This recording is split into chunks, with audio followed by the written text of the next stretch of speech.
Welcome, everybody, to the inaugural episode of Community Matters,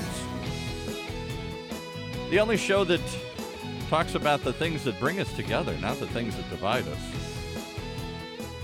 Sponsored by Capstone Partners. With your host, jump in, give us your background here. Well, great. Thank you. And welcome to Community Matters, the first show of Community Matters. Again, my name is Anthony Beltran. I'm your host, Managing Director with Capstone Partners. But also, this is not about Capstone Partners, but this show is really about bringing topics to the community that actually unites the community versus separating the community, bringing on guests that can share great stories and great information that not only help individuals, business owners, but people in general. What I found is there's always great stories, and we hear so many bad stories out there. You watch the news and it kind of feels like the world is coming to an end. But if you just look around you and get to know the people, your neighbors, the people in your own community, I have found that there's been some great stories out there, great people doing some great things. A lot of people that I've spoken to would always tell me, I wish I knew about that, or I would love to volunteer or help, or it just, they don't know how. And so that's what I'm hoping to bring with Community Matters. Again, sharing great stories that will impact the community and bring them together.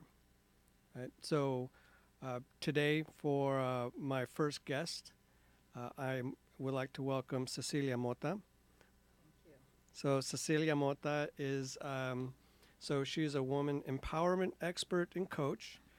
She's also a show host for Radio Latino, an executive director at Latina Vida, as well as a motivational speaker. And I can probably go on and on and on about Cecilia Mota. But today I think we're really going to talk more about what she is doing as a director for Latina Vida. So welcome, Cecilia Mota. Thank you, Anthony, and congratulations on your first show. And like I said this morning when we met up, I'm like, what? I'm your guinea pig?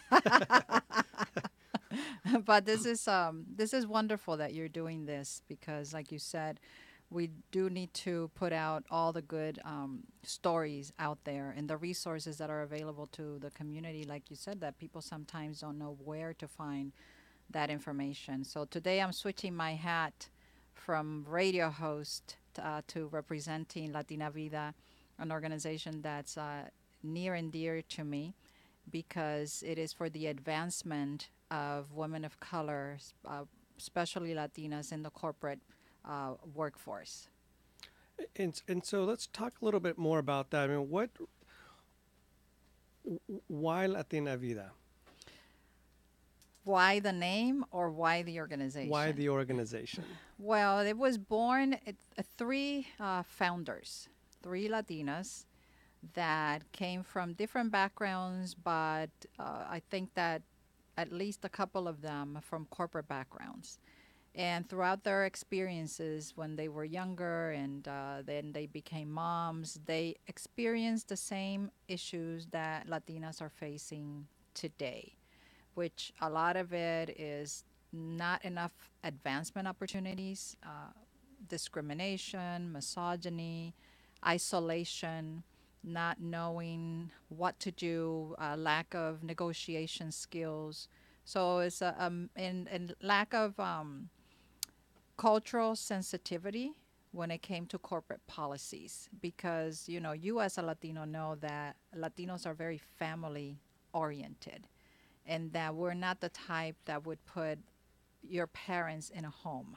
Instead, we bring them home or we drive to them to take care of them. And I think that's one of the elements that makes us different as a culture. So when you have those type of scenarios and you don't have flexible corporate policies and you need to care for your parents, that becomes a challenge.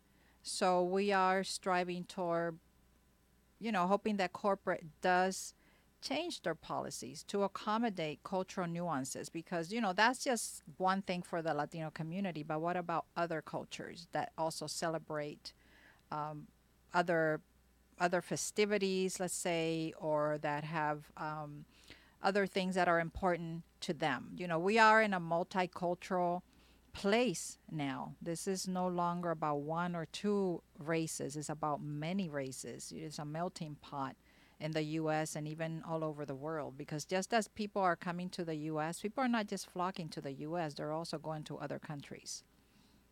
Okay. And why is that important? So, I mean, you talk about in the corporate environment, and why is that important for business owners to understand this?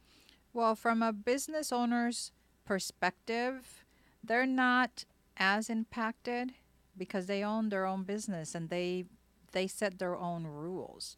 But what is happening is that you find professionals that have side gigs. So they're employees and they're entrepreneurs or business owners at the same time. And that's a lot of it is because they can't make ends meet with the salaries that they're, the salaries and opportunities that they're getting. And also because individuals are looking at well, how can I not only supplement my income, but they're getting fed up. If they don't see their opportunities, they're going to go create them. So they're becoming business owners. Many of them are doing it to supplement their income, but others are doing it because they want to get out of corporate life. So, business owners get impacted differently, but individuals that are employees get impacted differently. When I said isolation, that's one of them. For example, you may be the only Latino in your firm, or she may be the only Latina. And I know that you have experienced that in your field in financial services, and I hear that all the time. So, who do they go to for mentorship, for support, for advice? And also, one of the things that we learn at the programs for Latina Vida, like our signature program is called Rise to the Top, which is a 1 day workshop where we have like 7 different topics that we cover, from financial education being one, something that we just added a year ago, to executive presence, personal branding, how to find sponsors and mentors. Many a times, individuals in the corporate work marketplace, they don't know that they actually can go to sponsors to find individuals within their own companies that can help them either make a recommendation for another position that they may want or recommend them for a project. And what happens is that a lot of times when they finally ask because they know they can, this person may say, I've been waiting for you to ask me. Okay. And so the women that go through this workshop, you had mentioned before there was, we've obviously have known each other for some time now, and one of the things that really caught my attention, and someone that hires people into a career in the financial services business, it was interesting to me. Where this workshop is really designed, you had mentioned like from the kitchen to the boardroom. Oh. Right? Well, the opportunity to advance in corporate America is not limited to just becoming a director or a department manager, but actually, you want to become a CEO. Mm-hmm. Do you want to become an executive VP? Or do you want to serve on a board of a private corporation where these positions are compensated? And right now, only 20 point, I think, 20 point some percent of women are serving on corporate boards. And that's women. La- that number for Latinas, I think, is like 2%. You see what I mean? Mm-hmm. So we need to work on increasing those numbers as well. And if we are able to create a pipeline of educated, not just educated Latinas, but empowered, informed Latinas that are also savvy, once they get to those upper management positions, then they're perfectly aligned to become corporate board candidates. And I think that's like one of the best kept secrets is that there are many, these positions in corporate America on boards are paid, and they pay very well. So a lot of individuals, whether they were high ranking executives or they were successful business owners, are sought out by corporations. But these seats are not just out there available. It's, you have to be in the inner circuit, or you have to maybe engage with some of the organizations that handle corporate diversity to find out and join those circles. And what happens is that those boards are comprised mostly by Caucasian men, and they pass it on to their buddies. So that's what happens. It's like before their seat expires, they already have their friends lined up to take over. Okay, and but I mean, how does a program like Latina Vida prepare someone? As you said, I mean, if somebody has that, and if you want to call it a good old boys club, which tends to be the common handed over to the next person, how does a female break that barrier? How do we get from that 20% and go higher? By pushing harder, by actually engaging with the women that are already sitting on those boards, because they are the ones that can make recommendations as well. And by also pushing the corporate policies and being more verbal about it. Really, you have to be vocal. You have to have a national voice. You have to bring awareness. You have to make noise. That's what it boils down to. And hold these corporations accountable. I think that there aren't enough organizations doing it. Like there isn't one that's just specifically for women, but there are maybe a couple that are for minorities at large that do it. But you know, our agenda is to push Latinas into these positions. So other Latinas that are there, they should really be stewards for others. But that's not happening. A lot of them, they don't want to share. I mean, they're making nice chunk of change. You're talking about anywhere from $100,000 to serve on a corporate board, and upwards of maybe $1 million, $500,000, and multiple boards, not just one board. They can serve on multiple boards because those individuals may already be retired. So really, this, they're just living off of this income by sharing their expertise and also bringing their resources to the table. So that number of 20%, which I'm not surprised by. I mean, it's the number is really low in the financial services industry as well, and we're seeing that number get higher and higher. As a matter of fact, many companies are committed to expanding and trying to attract more women advisors into the financial services industry. I know Mass Mutual is. I know Capstone is. For all the reasons that are right, that also make sense mathematically wise. Right. And so it's just a good business decision for any corporation to really start looking towards more of not only Latinas, Well, right, diversity. but diversity, Yes. but women being part of that diversity. Yes. Right. So it has may not have anything to do with ethnic background. It's Exactly. just more women into corporate environment, because we do know that there's more women that are handling the household money these days. We know that the number of business owners is climbing faster by women than men business owners. By, it used to be 3 times, it's 5 times. Yep. Yes. Women are opening businesses at 5 times the rate of men, and they make 80% of the decisions, buying decisions at home. And we do know that women do tend to be comfortable working with other women, right? Not all the time, but there are studies out there that, yes, I would be comfortable working with another woman because of whatever they may have in common, you know, at that point. And yet there's just not enough professional women in corporate America, Exactly. including the financial services industry, Yeah. to be able to accommodate that.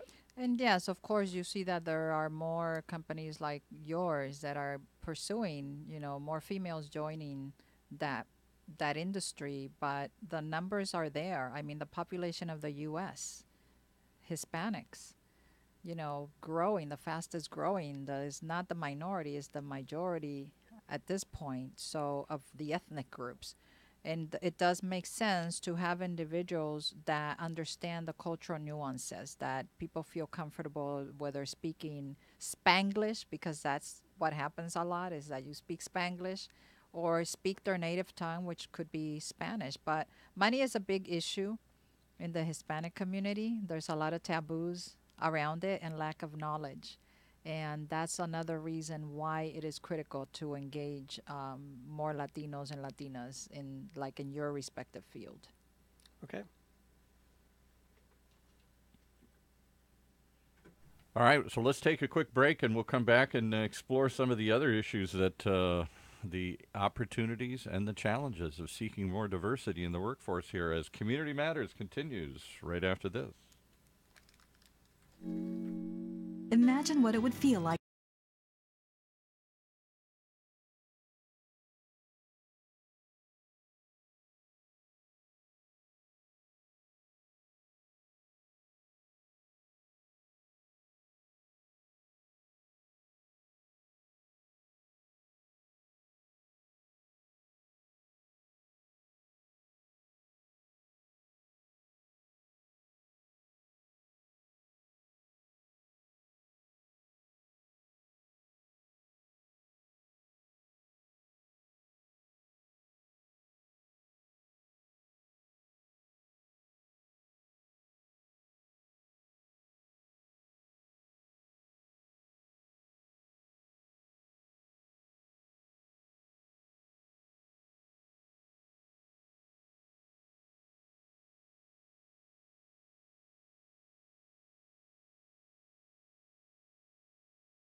We've been really talking about just some of the barriers that not only women, but Latina women, but really this has been a conversation about women in general, right? And again, some of the barriers of what's keeping women from rising in corporate America. What are some of the current ways of of thinking that's really kept them from climbing that corporate ladder? And it could be not only their own thinking, but also just the community's own thinking. But I really kind of want to talk about more because this is really what Latina Vida does for these women, right? It starts to, it gives them a program that allows them to change that mindset. Um, let's talk about that because earlier you talked about barriers, and not only we talked about some external barriers, but but what about internal barriers? Well, the internal barriers start with us. Definitely the mindset, the upbringing. Like I said, I keep referring to the cultural nuances because they're real. And the fact remains that even today, in many countries, women are raised not to study, not to move up, not to rise, but to become housewives and have kids, and that's it. That's their role. But the reality is that more and more women want, I mean, since the 50s, that dynamic has been changing. We want to own businesses, or we want careers, and we want it all. We want the kids, we want the house, we want the career, or we want the business, or even both, for when it comes to business and career. And the world is changing, and although the world is changing and the things that we do are different, businesses are not changing, corporations are not adjusting fast enough to those changes. The only companies that you see that are flex are technology companies. Those are the companies that have adopted to that new culture. So you see why Google, for example, Microsoft, they're like cities, little cities with flex work schedules, or work from home opportunities, because that's one of the things that a lot of moms want, even dads, new dads. And I'll talk about that later when it comes to when you become a parent, and how the laws in the US are not supporting that either. So people being able to show up and, jeans, I mean, that's the tech culture, that they can show up and they can bring their dog. I mean, dog sitting, you name it. So, but again, that is the culture of the technology sector. Now, what is happening when with for women in general, and this is the experience that some of the founders of Latina Vida had, new sets of challenges. But then you have other countries where the laws are empathetic, because think about our children, where our children go to school at a certain time, but they actually say that those are not the most productive hours for children. That the most productive time for them is not to start at 7 or 8 o'clock in the morning, it's 10 o'clock in the morning. And you have, again, look at the education in Europe. How many languages do they speak? Multiple. Even in the Orient, 5 to 7 languages. Here, we're lucky if we get them to speak, two languages. So there's a lot of things that the U.S. is definitely, in education, we could say that we were in the top, or the top 10 or the top 20 many years ago. That's not where I think we're in the top 30 now in terms of education. And that's the unfortunate part, is that we see that there's so much money poured into other things that are not that important, and education being critical for the advancement of this country. We have so many technology jobs now, but there's not enough supply for that, because there are also not enough women or minorities jumping into STEM fields. So that's another thing that we're pushing. Like this past Saturday, I went to a coding class out here in Orange County, because that's a fear I want to overcome. I'm like, one day I said 10 years ago, I want to learn how to code, even if it's for my own benefit, because you want to be in control as much as you can as a business owner. So if you have a glitch on your website, or something that you need to fix on a newsletter, anything that involves coding, you should have the ability to do that. So again, in Latina Vida, throughout the day, we have very candid conversations in that workshop. Anywhere from the hair, because look at my hair. And people sometimes look at you like an alien, or they ask me like, "Oh, you speak Spanish. Why do you speak Spanish?" It's like, I'm Dominican. Years back when I moved here, it was like, where is that? Now at least people know, where that is. But the things that I was able to really appreciate coming here, although I have been coming to the U.S. since I was born because of my father's career in baseball, but moving to L.A. in 81 permanently and taking my admissions exams in college, it was my advanced mathematics and even English, although it was my second language. And they're like, "Oh, you're at calculus level." I'm like, "But I didn't take calculus. They call it mathematics." We're like, "Well, you're at calculus level." So I was able to appreciate my education in Dominican Republic even more. So you look at so many options that we have here, but a lot of that guidance has to start at home, whether at home or with mentors, to make you choose the right, take the right choices, not the easy choices.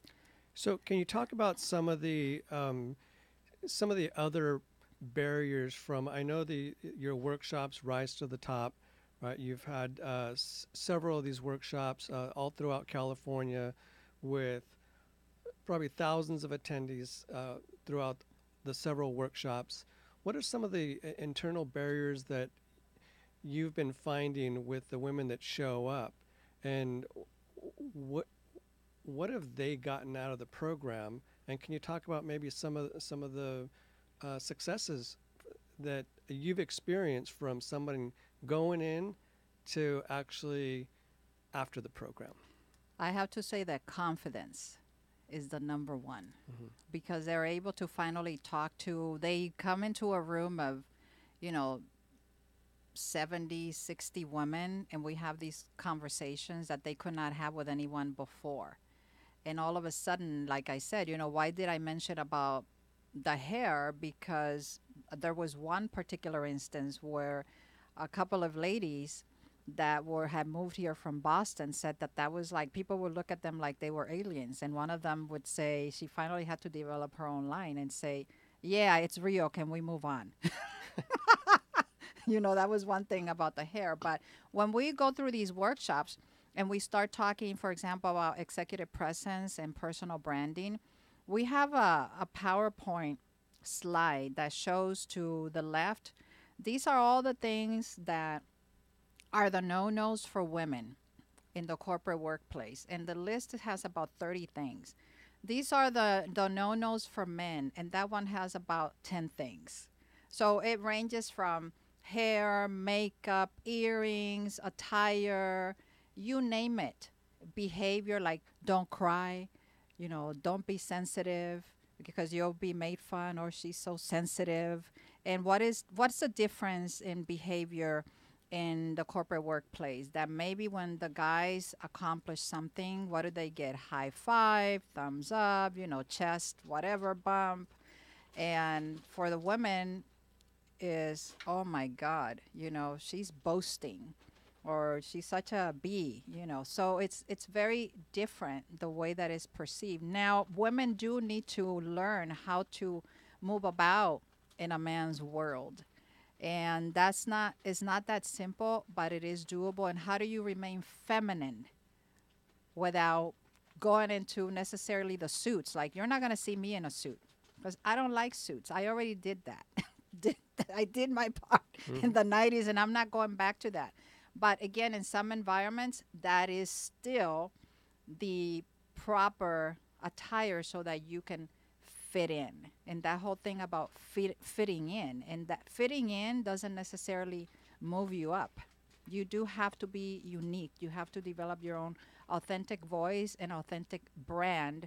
And today, social media, like the piece that I like to talk about and I present, is the personal branding, because I've been successful at managing mine and growing mine and keeping my authentic voice and my authentic self. So how do you do that? And what I typically, it was fascinating to learn that in some corporations, they don't want to promote you as a, like, your brand, but it behooves them to support you, or let's say to celebrate you in a newsletter or in any way that they can, because you are an extension of that brand. So if one of your financial advisors is heavily involved in community work, does that not reflect upon you? Of course. Exactly. So anything that you do outside that is positive, it is good to receive support from the business that they're representing, including donations, supporting sponsorship of events.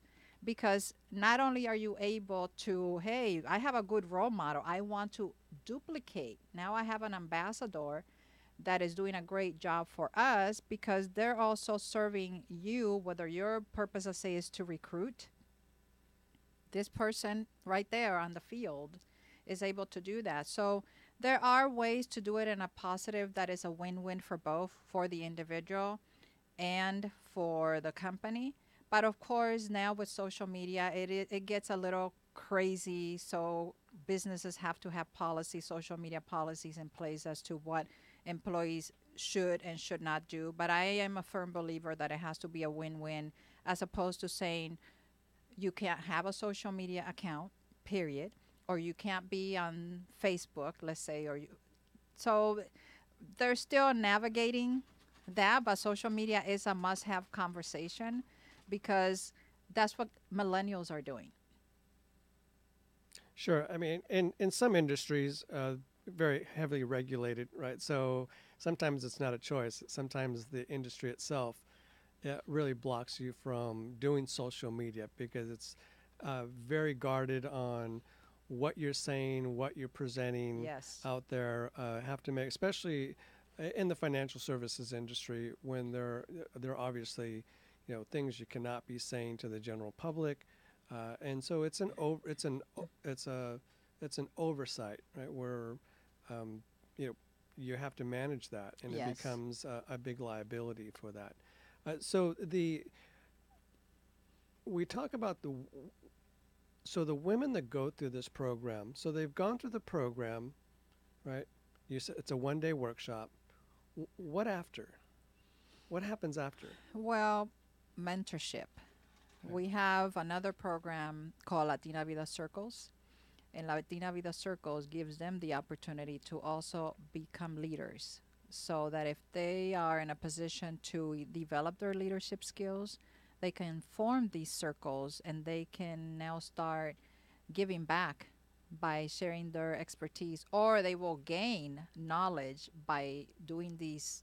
They're like mini masterminds, and we give them a handbook, a guide that they can actually, that gives them all of the ideas of how to set it up, what types of topics, how long to run the meetings, how long to have these masterminds, etc. So Latina Vida Circles is one. We also have a coaching platform that we just developed. We also have other strategic partners that we refer them to. So what happens before they even go to the workshop is that they get homework. When they're at the workshop, like I said, we go through all these 7 different topics, and we have speakers that also come. Some are representative of our corporate sponsors, and they leave with a wealth of resources that we email to them because we have several platforms. One of them is packed on Evernote, where they have access to that. But there, we are accessible as leaders. Our founders, they are involved, especially one of them, Maria Hernandez. She is the chair of the board. So, she and I, and one new person that we added, Cristina Trujillo, who's the director of corporate sponsorships, we're all the three of us are accessible. But let me tell you that it's sometimes it can be overwhelming, but we love to see the feedback when they say, oh my God, I finally developed the courage to apply for that job or to go to that interview, and now I'm going to my second round of interviews. So everything that we go through on the workshop, some of them write to me about attire. I got this opportunity, what do you think I should wear? And or can you take a look at my resume? So they reach out to us for many different reasons, but I say that we are accomplishing our mission because our mission is to inspire the next generation of Latina executives, and we do, because they leave ignited. They come out ignited and they develop that courage now that they better understand what their options are, what they can do to take that step with confidence, because now they have a tribe of women, because friendships do take place also. You're spending quite a few hours in there with other women, so you do develop connections that continue outside of Latina Vida, and that's what we love about the program, is that you network, you learn. Like in the last one that we did at Mozilla up north in Mountain View just about a month ago, that one we had men attend because Bank of the West was one of the supporters and Sprint was a supporter, and that was amazing to see the men that they were the team leaders, but their team members were there. They were in the workshop, and to hear the men uh, really say, "Wow, I didn't know that women went through all this." Now, the more reason for them to want to send, you know, other employees to attend these, but to spread the word. And one of them in particular was an Asian gentleman, and he said, I completely get it. He said, we as immigrants, we do have to work harder. We have to prove ourselves more and work harder. So to him, it was like, he said, I got it. So it does sound like the program is beneficial not only for women to attend, but men as well, men in leadership positions, Yes.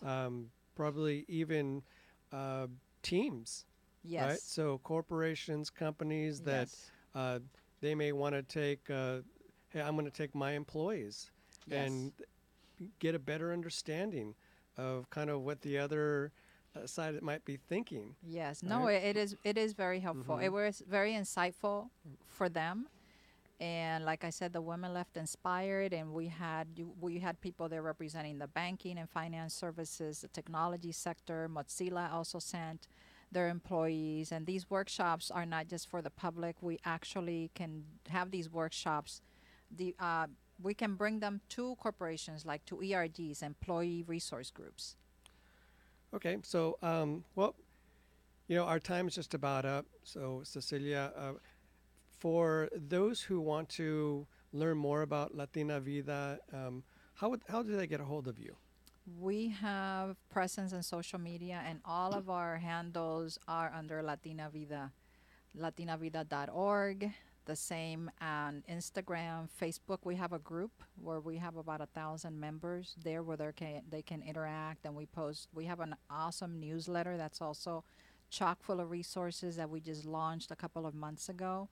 And so everything Latina Vida, Instagram, Facebook, Twitter, uh, and our website, where we also have more resources and we list our events. So it's Latina, LATINA, vida.org, latinavida.org. Great, thank you so much, Cecilia, and I look forward to having you back on the show at a later date, maybe as we get closer to another one of your workshops. Yes, we should be in the first quarter of 2018. Thank you. Congratulations on your first show, and thanks for having us. Great, thank you very much.